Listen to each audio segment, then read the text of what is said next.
नमस्कार दर्शकों, indigenous horse media में आपका स्वागत है। मैं अभी भी राजस्थान की टूर पे हूँ और आई हूँ जोधपुर। एक नामचीन ब्रीडर से आपको मिलवाऊंगी आज, तो चलिए बातचीत करते हैं मिस्टर अभिक परिहार से। परिहार एग्रो और स्टड फार्म के ओनर मिस्टर अभिक परिहार भारत के एक टैलेंटेड और यंग ब्रीडरों में से एक है। प्रजनन में धरोहर के साथ जन्मे अभिक जी परिहार की कहानी उनके चाचा श्री सुधीर परिहार के साथ गहरे रूप से जुड़ी हुई है, जो क्षेत्र में अपनी उत्कृष्टता के लिए प्रसिद्ध प्रजनक थे। सुधीर परिहार जी ने एक ऐसी विरासत छोड़ी जिसे अभिक जी ने सम्मानित करने और आगे बढ़ाने का विचार किया।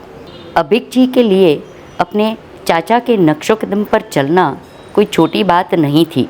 अपने चाचा के प्रबंध के समय जब वो युवा थे, तब उन्हें अपने चाचा के प्रेम और समर्पण से गहरा प्रभाव पड़ा था। जोधपुर के बाहर की शिक्षा के कारण अभिक जी को अपने चाचा से उतना सीखने का अवसर नहीं मिला जितना वे चाहते थे। हालांकि जब भी उन्हें मौका मिलता तो वो अपने चाचा के साथ हॉर्स शोज़ में सहभागी होकर ज्ञान का ग्रहण करते। इन अनुभवों और अपने चाचा के साथ नज़दीकियों के माध्यम से अभिक जी ने घोड़े प्रजनन और प्रबंधन की एक गहरी समझ विकसित की। उन्होंने मूल्यवान अनुभवों, तकनीकों और इन महान जानवरों को पोषण और प्रदर्शित करने के समर्थन के लिए आर्टिस्ट्री के लिए एक गहरी प्रशंसा का विकास किया। इस पहले भाग में हम जानेंगे कि कैसे उन्होंने हर घोड़ी और घोड़े के पॉजिटिव और नेगेटिव कैरेक्टरिस्टिक्स को परख कर एक से एक बेहतरीन बच्चे पैदा किए। चुनौतियों और अपेक्षाओं के भार के बावजूद उन्होंने कैसे अपने आप को एक अच्छा ब्रीडर साबित किया, ये हम जानेंगे आज उनके साथ बातचीत के दौरान। नमस्ते अभिक जी। नमस्कार। पहले तो बहुत बहुत शुक्रिया कि आपने समय दिया। थैंक यू वेरी मच, आप आए। इट्स आवर प्लेजर आप आए यहाँ पे। सुधीर जी का नाम तो सबने सुना हुआ है जी। मैं तो सराहना करती हूँ कि सही में ये एज में, इतनी यंग एज में आपने जो चिल्ला चालू रखा है आपके अंकल का, वो बहुत ही बढ़िया है।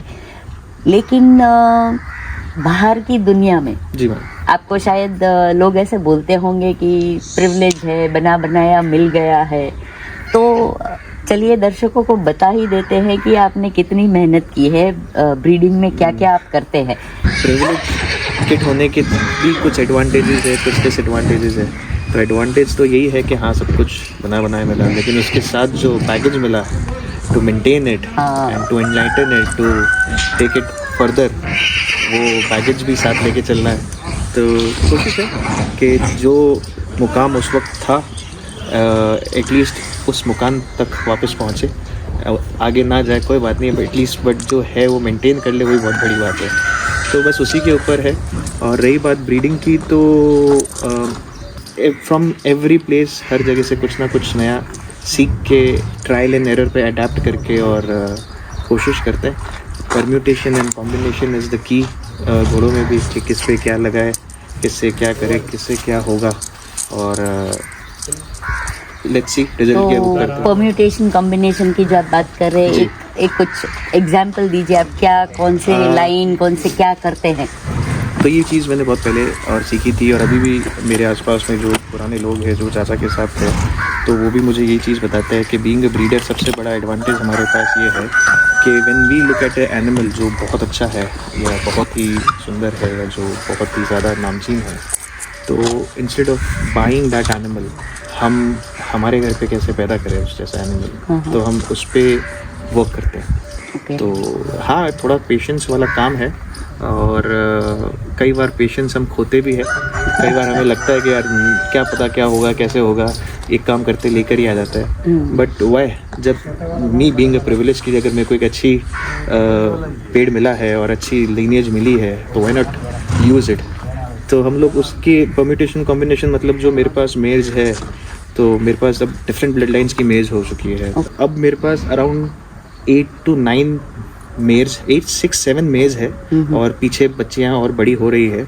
तो आई हैव डिफरेंट ब्लड लाइन्स। आई हैव देव की बच्ची, आई हैव डायरेक्ट तूफान की बच्ची, I have Navratna, I have सप्ताश की बच्ची, ओह आई हैव देव दरबार से सम्राट सूरज की बच्ची, आई हैव रुबाब की बच्ची। अरे वाह। तो एक मेरे पास आप पीछे देख सकते होंगे, वहाँ पे एक पुरानी घोड़ी है। हाँ। तो she is a founding member of चिर लाइन की फाउंडिंग बहुत में पुरानी है। हाँ, लाइन शी इज है। अराउंड 28-29। तो we are proud that we have that old lineage also. ठीक है, हम उसको यूज़ नहीं कर रहे, बट जस्ट कई बार बुजुर्गों के पैर ही बहुत अच्छे होते हैं, तो वो हमारे यहाँ पे ग्रेस करती है और पीसफुल है, बस वही बहुत मैटर करता है। तो that is the permutation and combination which I was saying कि जब डिफरेंट ब्लड लाइन्स है, तो अब इस पर हम कौन सा स्टैलियन यूज़ कर सकते हैं जिससे जो हमने वो पर्टिकुलर घोड़ा देखा था या बच्ची देखी थी कि हमको वैसी बच्ची चाहिए, तो we can do that now. Okay. तो मेरे पास एक बच्ची है आलमगीर की, अच्छा। तो she is doing very good. Alamgir की बच्चियों के अंदर आएगी, she must be the one of the huge, अब मेयर कैटेगरी में आ गई है, अब 4 दांत होने वाली है या हो गई होगी। तो she is around 65 with very good features, good कुंडीदार कान एंड अमेजिंग लेंथ, क्योंकि उसकी मदर भी लेंथ में और हाइट में अच्छी थी, 65 की मदर है उसकी भी। And the combination is also very good. आलिशान एंड देव दरबार। जो मेरे पास गुलजार था वो प्रभात का डायरेक्ट बच्चा था, बट जो देवली लाइन में छोटे मोटे डिसएडवांटेजेस जो लोगों को दिखते हैं, तो वो कुछ होता है कि जैसे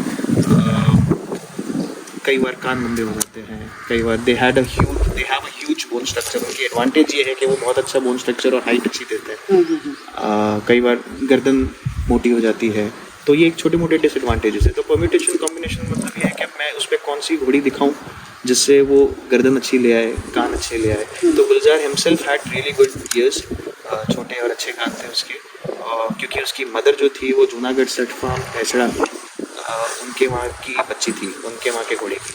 उसकी नानी गुलजार की वो रंजीत लाडनों की थी। अच्छा। तो वो भी हमारे यहीं पे थी। तो वो जो ब्लड लाइन उसके अंदर आई देवली, तो उसने उसको अच्छे कान दिए, अच्छी गर्दन दी।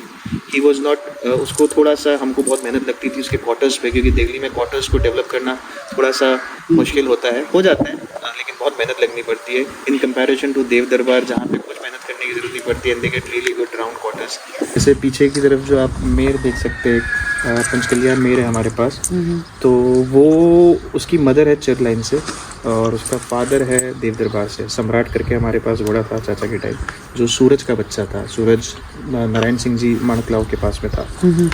तो उससे हमने फर्स्ट गुलजार को मीट करवाया था। और we got really good result. जो बच्चा आया वो आई एम श्योर अभी आप जब फोटोग्राफ दिखाएंगे तो उसमें वो दिखेगा, जिसकी गर्दन देवली से बिल्कुल अलग आई, कान छोटे आए और पंचकल्याण बच्चा आया जो बहुत ही अच्छा कलर के अंदर आया। तो that was my first good success कि एटलीस्ट जो हमने सीखा या जो हम ट्रायल एंड एरर कर रहे थे तो वो एरर नहीं हुआ और सक्सेसफुल हो गया। Very good. फिर हमने गुलजार के लिए दूसरी घोड़ी एक लेकर आए, नवरत्न की जो बच्ची है हमारे पास, नवरत्न फूलमाल की। उस घोड़ी की खासियत थी उसकी नेक प्रोफाइल और उसकी वो भी अच्छे बोन स्ट्रक्चर की है, और फूलमाल लाइन तो बहुत फेमस है ऑलरेडी, सब जानते हैं। तो जो उससे बच्चा आया वो और रिफाइंड आया, मतलब देवली के अंदर कुंडीवार कान लाइक अति सुंदर इज़ वेरी रेयर टू सी। तो दैट इज़ द क्या कहते हैं, that is the success of trying. और हो सकता है आई एम श्योर कई जगह ट्रायल एंड एरर में चीज़ें ख़राब भी होगी, बट अभी तक बाय गॉड्स ग्रेस चीज़ें अच्छी रही। फिर वापस गुलजार से हमने यही, क्योंकि हमारा खुद का स्टैलियन था तो हमको उसको भी प्रमोट करना ज़रूरी था, तो हमने फिर देव दरबार और वाली घोड़ी पे एक बार और ट्राई किया और बहुत ही प्यारा बच्चा फिर आया जो अपने ब्रदर से ज़्यादा बेटर रिफाइंड आया। तो that's how I got to know the power of permutation and combination and the power of a breeder, कि वो अगर मुझे कोई चीज़ पसंद है तो मैं अपने यहाँ पे ट्राई कैसे कर सकता हूँ। I am not a very professional guy, मैं दूसरों के जितना जानकार नहीं हूँ, लेकिन जो छोटी मोटी नॉलेज है उससे कोशिश करता हूँ और अभी तक अच्छी सक्सेस मिली है। फिर एक बच्चा सप्ताश वाली घोड़ी पे आया, लाल अबलग जो बच्चा आया, आई गेस फिनोटिपिकली उससे बेस्ट कैरेक्टरिस्टिक्स मैंने कभी मेरे फार्म पे बच्चों में नहीं देखे।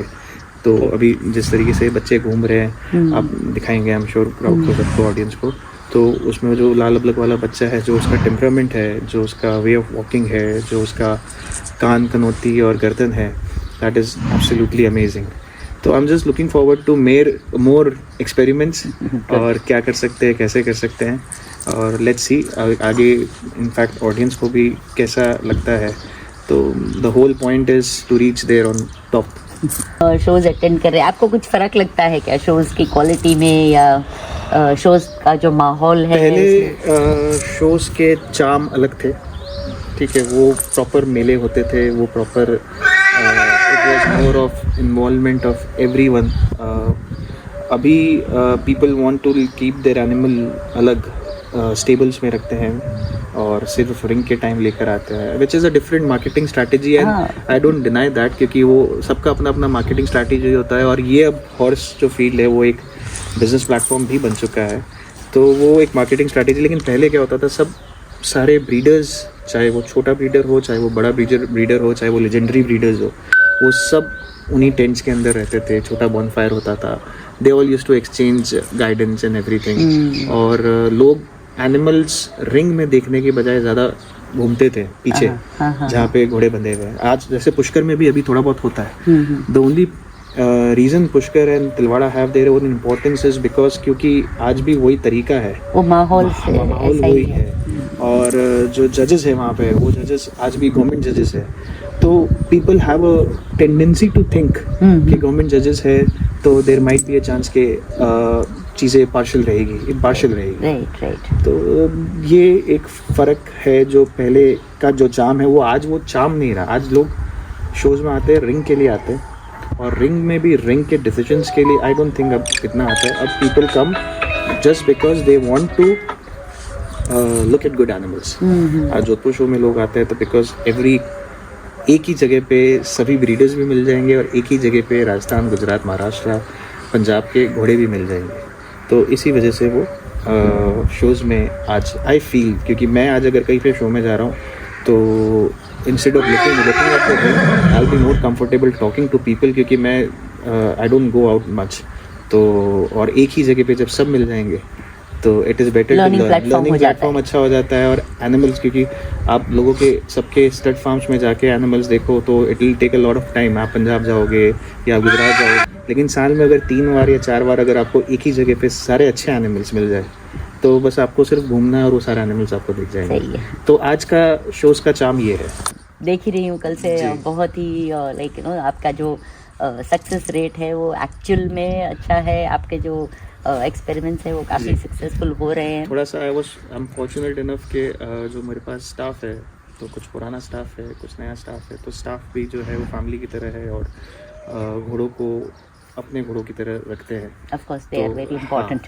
तो वो जहाँ मैं अगर गलत हो रहा होता हूँ तो दे नो कि अगर मैं गलत हूँ तो आई वोंट माइंड अगर वो मुझे कहते हैं कि सर आप गलत हो. तो हम लॉजिक से बात करते हैं, अगर मैं गलत हूँ तो उसके पीछे लॉजिक क्या है वो लॉजिक बताते हैं. तो भी मैं हमेशा ये कोशिश करता हूँ तो बेनिफिट ऑफ डाउट देते हुए चलो उनकी तरह से चलते हैं, let's work according to them. तो इवन दे गेट मोटिवेटेड कि yes we have our own importance. तो उस वजह से एक टीम बन चुकी है और उस टीम के साथ और अच्छा गाइडेंस जब मिलता है दोस्तों से तो वो गाइडेंस के साथ आई होप चीज़ें और अच्छी होगी, बेटर होगी. It's very humble and noble thought. उनको भी इम्पोर्टेंस देते हो आप. अच्छा, क्योंकि वही कर रहे हैं. हम जस्ट वन मैन जो सीख रहा है अभी भी, बट एट द एंड पूरे टाइम वही रहते हैं यहाँ पे. अभिक जी परिहार की विनम्रता और उनके जो हैंडलर्स हैं उनसे सलाह लेने की जो इच्छा रखते हैं, यही उन्हें एक सफल ब्रीडर के रूप में अलग करती है. अपनी विशेषज्ञता के बावजूद वो अपने आसपास के लोगों के विचारों और अनुभव को महत्व देते हैं. ये भी एक बहुत बड़ी बात है. दूसरे भाग में आपको अभिक जी के फार्म के सारे जानवर दिखाऊंगी जिनकी ब्लड लाइन की डिटेल खुद अभिक जी बताएंगे. तब तक देखते रहिए, लाइक कीजिए, शेयर कीजिए, कमेंट कीजिए और जिन्होंने सब्सक्राइब नहीं किया है वो सब्सक्राइब कीजिए. धन्यवाद.